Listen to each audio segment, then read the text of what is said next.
Hello and welcome to Craft with Sarah. In this video, we're making a layered cardstock crown for a certain event which is happening soon here in the UK. This would make a lovely way to invite all of your neighbours to a coronation-themed street party. You could make this for the front of the invite and then add all of the details on the back. Or simply frame it in a shadow box as a memento of the occasion, display it at your street party or home party, or just in the living room, however you want to display it. It's beautiful, it's shiny, you can add gemstones. Let's see how to make it. You can download the free cutting file for this project at craftwithsarah.com/free-svgs or follow the link in the description of this video to go straight to the download page. The download comes in a zip folder and you need to unzip this before you can upload the files into Cricut Design Space. Once you've downloaded and unzipped the folder, it's time to get the SVG into Cricut Design Space. Open up Design Space and start a new project, and then go into Upload over on the left, and then Upload Image. You can then either click Browse to find the file on your computer, or drag and drop it in. Make sure you choose the unzipped version of the folder, and then the file to select is the one which starts SVG in the file name. I'll click and drag that in, and then it should look like this with all of the layers one on top of the other. If yours looks different and you see all the layers next to each other instead, that means you've accidentally uploaded the wrong file. So if that's the case, click Cancel down here on the bottom and try again and make sure you choose the one which starts SVG. Click on the Upload button, and then it will appear in your recent uploads, so you can click it and then press Add to Canvas. Here's my crown loaded in, and you can see all of the layers down the right hand side. It's got little pieces for all of these gemstones, but if you'd rather stick on kind of sticky back plastic gemstones or add something else instead, you can hide them by clicking the eye that appears when you hover over them in the layers panel, or if you want to get rid of them completely, just click that one layer and then either press the trash can icon at the top, or you can hit delete on your keyboard. I'm going to do mine with all of the little bits though, so I'll turn those back on. To resize the design, click on it, and then you can use the width and the height boxes at the top of the screen. Make sure the padlock icon is closed. If it's open, then click it to close it, and then you can resize this to however big or small you want to make it. This is a fairly straightforward design, so I think you can probably get away with making it around kind of 3.5 inches wide, and it should still cut out okay, but I'm going to do mine a little bit bigger.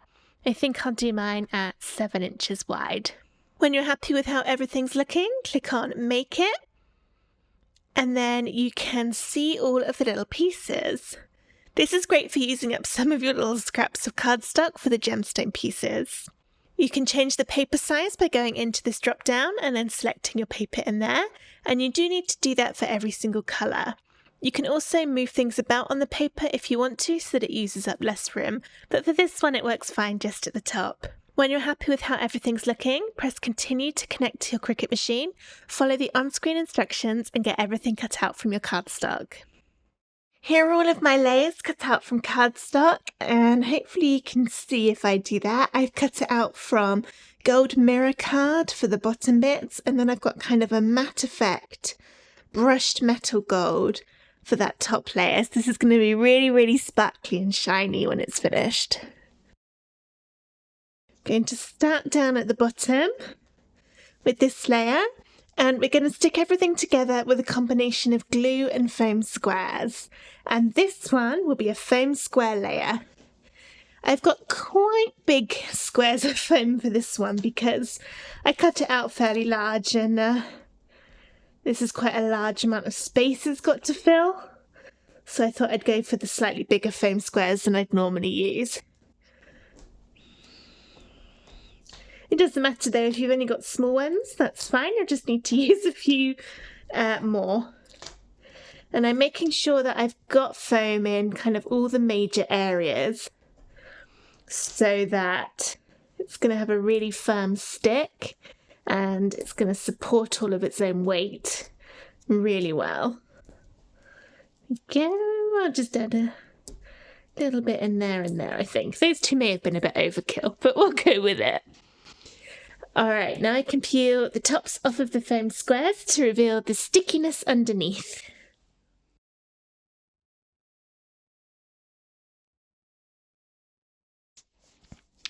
Next is time to stick it on.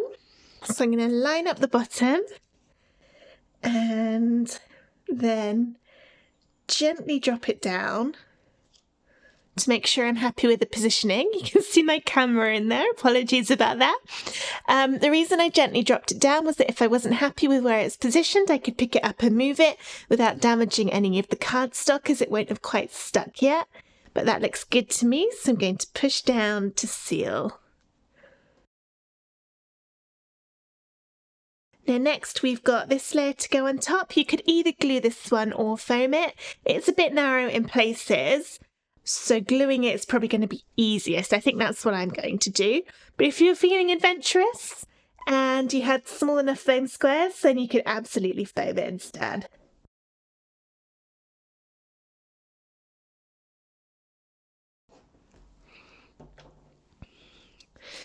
Right, bring that back in.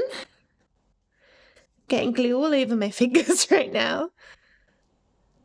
Stick that on top. I'm going to push down gently because I don't want the glue to smush out the sides and be visible on my mirror card. It's just very, very careful. Like that. Then next we've got the fluff to go around the bottom, and we'll start with the solid layer, and this will be a foam square layer.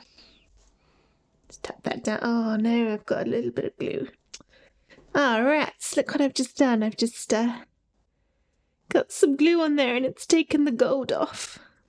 I will fix that at the end. There you go. This can turn into a video on how to fix your mistakes when you do something silly.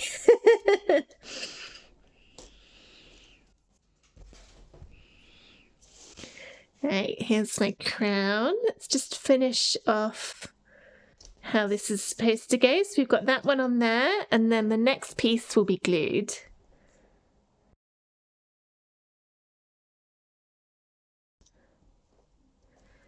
There. All right, next we've got the 4 gemstones to go on, and you could foam these if you're only going to use the little bits of cardstock. Alternatively, you could not use these at all and stick on maybe some little plastic gemstones or something like that. Or you can do what I'm going to do, which is using some kind of paint or dimensional mixed media tool to make them stand out. I'm going to be using these Nuvo crystal drops, and I've also got... Oh no, they're all crystal drops. I thought I had some glitter ones as well, but they are kind of like dimensional paint. You'll see in a moment, but basically you can squeeze it on and then it dries in a perfect dome. So I think they're going to look really gemstone-like, which will be nice. But first I'm going to stick the bits of card on so that if I miss any little bits with the Nuvo drops, can still see the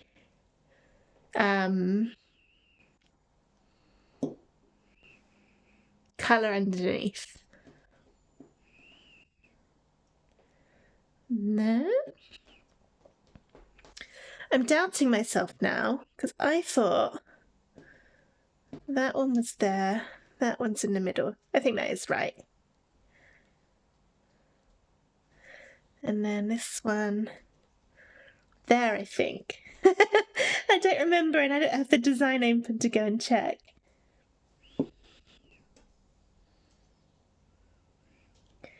Maybe that one is supposed to go there.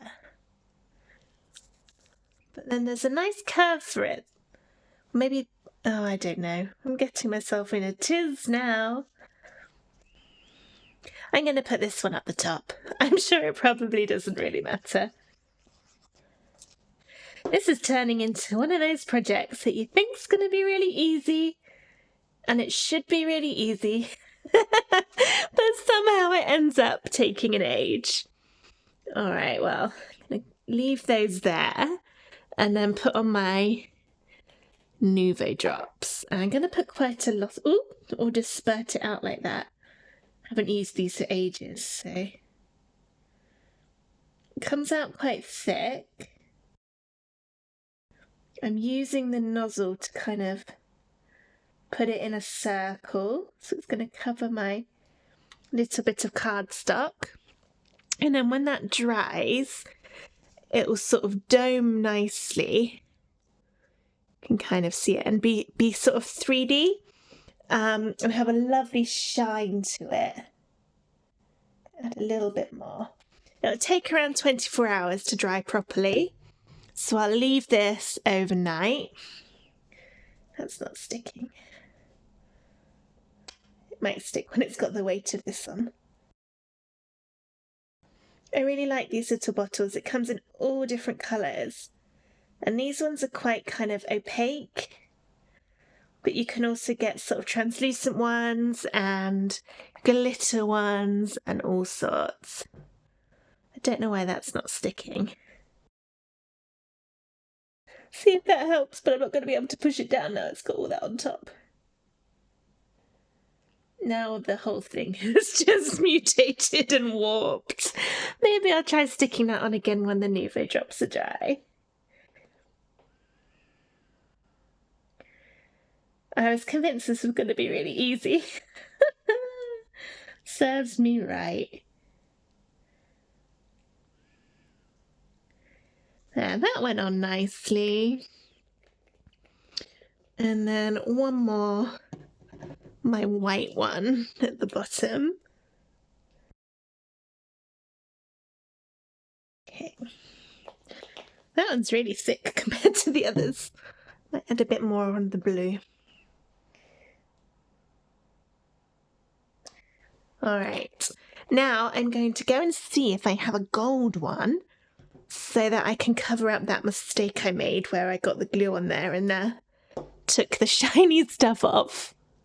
Turns out I do have a gold and also a kind of glittery gold, so I'm just going to try and see if this will come to my rescue and I don't end up making it look worse. So let's get a little bit on there. Cover up my mistake. And then just add a couple more to make it look like they're there on purpose.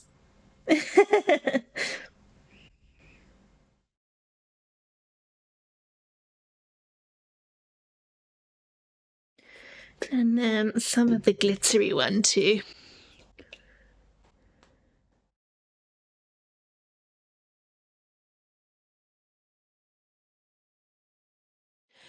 Okay, I think this is now officially known as over the top. I went a little bit extreme on those glitter drops, but I actually really love it. In real life, it's so shiny and sparkly and perfect for the crown. So although it was kind of born out of a mistake, I'm really, really happy with how that's ended up. I hope you enjoyed this video on how to make a layered cardstock crown with your Cricut machine. If you did, please give it a thumbs up and subscribe to my YouTube channel for loads more free SVGs and Cricut projects, including more royal themed designs coming very soon. Thank you for watching. Bye!